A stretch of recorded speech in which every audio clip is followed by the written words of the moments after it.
Hello friends, good morning. आपका स्वागत है हमारे YouTube channel vision success Lalitpur पर। और आपके लिए यहाँ पर प्रतिदिन यूपी-टीईटी से संबंधित पर्यावरण तथा बाल मनोविज्ञान की क्लासेस दी जा रही हैं। यह क्लासें बिल्कुल फ्री हैं। आप लोग इन क्लासों को देखिए और अपने नोट्स में इन्हें नोट करिए। यह जो भी आपके लिए यहाँ पर टॉपिक कराए जा रहे हैं या वन लाइनर प्रश्न कराए जा रहे हैं, ये बहुत ही महत्वपूर्ण हैं और आपके लिए ही यह मेहनत की जा रही है मेरे द्वारा। कोई यूट्यूब चैनल पर इतनी मेहनत नहीं करेगा जितनी मेहनत हम आपके लिए कर रहे हैं। तो आप लोग मेरे चैनल के साथ विश्वास बनाकर रखिए और आपके लिए यहाँ पर प्रतिदिन वीडियो डाली जाएंगी। कभी हो सकता है कि लेट आए वीडियो, लेकिन आपके लिए वीडियो ज़रूर मिलेगी। और आप लोग मेरे चैनल के साथ जुड़कर यूपी होमगार्ड और आगामी जो भी परीक्षा आने वाली है उसमें सामान्य अध्ययन का पोर्शन और आप यूपी-टीईटी से संबंधित पर्यावरण बाल मनोविज्ञान की क्लासेस देख सकते हैं। चलिए चलते हैं हम अपनी क्लास पर। सर्वाधिक जैव विविधता कहाँ पर पाई जाती है? तो यह प्रश्न कई बार पूछा जा चुका है। सर्वाधिक जैव विविधता कहाँ पर पाई जाती है? तो यह पाई जाती है उष्णकटिबंधीय वर्षा वन में। जो उष्णकटिबंधीय वर्षा वनों में सर्वाधिक जैव विविधता पाई जाती है। भारत में जैव विविधता का सर्वाधिक मुख्य स्थान क्या है? तो भारत में जैव विविधता का सर्वाधिक मुख्य स्थान होता है केरल में शांत घाटी। यह प्रश्न कई बार पूछा जा चुका है कि भारत में सर्वाधिक जैव विविधता किस क्षेत्र में पाई जाती है? तो यह पाई जाती है आपकी पश्चिमी घाट में। पूरा पश्चिम, उत्तर, दक्षिण, तो जो पश्चिमी भाग होता है वहाँ पर सर्वाधिक जैव विविधता पाई जाती है। यदि स्थान पूछा जाए तो केरल शांत घाटी। साइलेंट वैली परियोजना का संबंध किस राज्य से है? तो साइलेंट वैली परियोजना का संबंध आपका शांत घाटी केरल राज्य से संबंध है।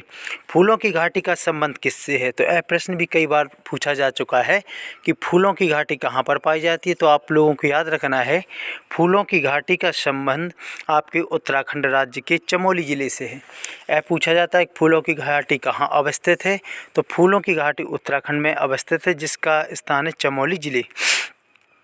हॉट स्पॉट शब्द का सर्वप्रथम प्रयोग किसने किया था? तो नॉर्मन मायर्स महोदय ने 1988 में हॉट स्पॉट शब्द दिया था। तो हॉट स्पॉट शब्द का सर्वप्रथम प्रयोग किसने किया था? तो नॉर्मन मायर्स महोदय ने।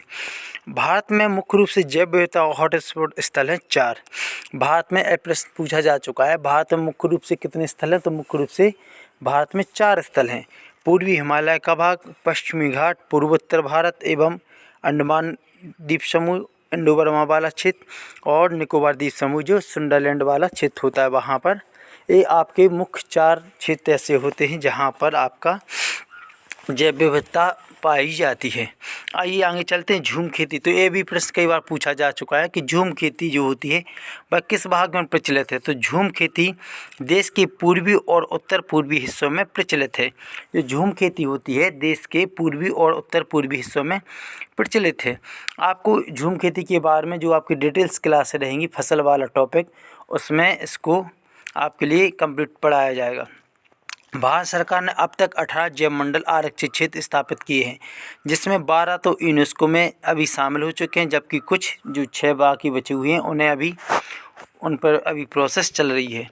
तो आपको याद रखना है कि कौन कौन से आपके क्षेत्र हैं, तो इसको आप याद कर लेना। नीलगिरी, नंदा देवी, सुंदरबन, कई बार पूछा जा चुका है। सुंदरबन मैंग्रोव प्रजाति वाले यहाँ पर वन पाए जाते हैं, तो यह पूछा जा चुका है सुंदरबन।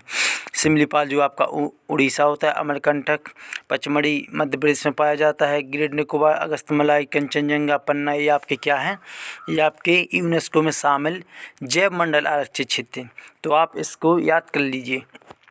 प्रवाल व्यंजन, प्रवाल क्या कहलाता है? तो प्रवाल भित्ति से संबंध आगे आपको प्रश्न मिलेगा जो समुद्र में पाई जाती है।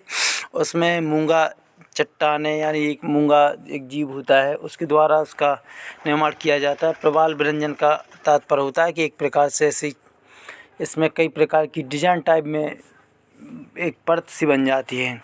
आपके लिए डिटेल्स की क्लास देंगे, उसमें हर एक टॉपिक पे आपको क्लास में कंप्लीट कराया जाएगा। तो अभी आप शॉर्ट नोट्स में आप बलनानर प्रश्न अभी सुनते जाइए। तो प्रबल विरंजन का कारण क्या होता है? समुद्री तापमान और अम्लता में वृद्धि। वैश्विक ऊष्मन पर्यावरण दबाव के कारण होता है। तो इसका मुख्य होता है वैश्विक ऊष्मन या वैश्विक तापमान, जिसके कारण प्रबल विरंजन का निर्माण होता है।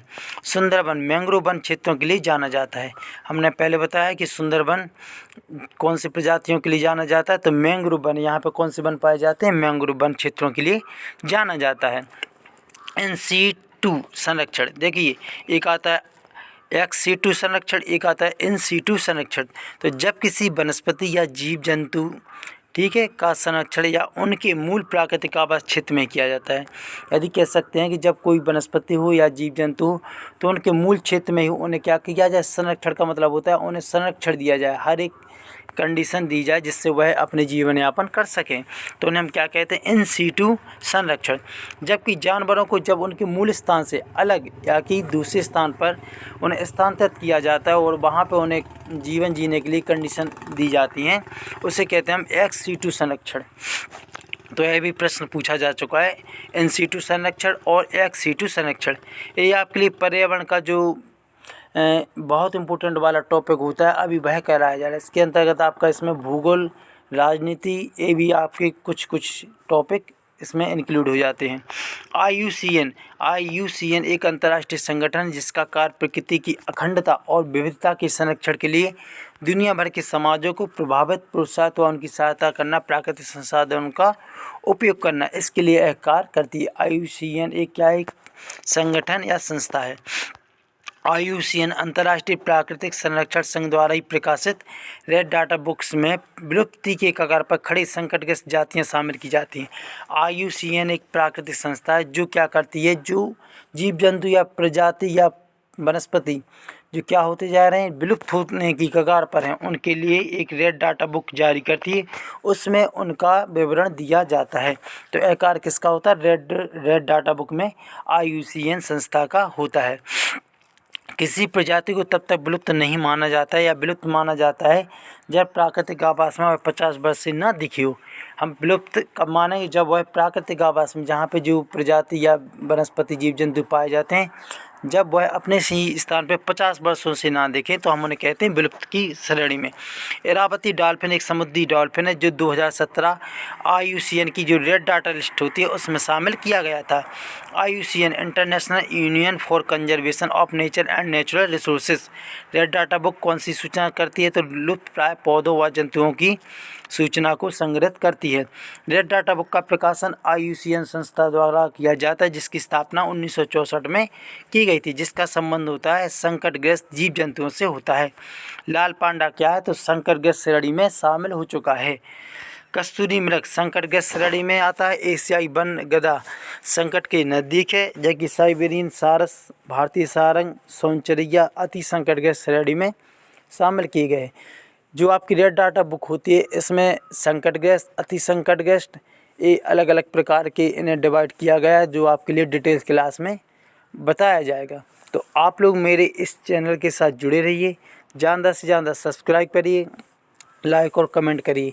आप लोगों को यहाँ पर फ्री क्लासेस दी जा रही हैं बहुत ही मेहनत से, और आप लोग मेरे इस चैनल के साथ जुड़कर आसानी के साथ बिना कोचिंग के, कहीं पे बिना इन्वेस्ट किए पैसे से आराम से घर बैठकर ही आप TET में बहुत अच्छे मार्क्स ला सकते हैं और UP होमगार्ड की परीक्षा में भी। आप मेरे चैनल के साथ जुड़े रहिए। धन्यवाद, थैंक यू।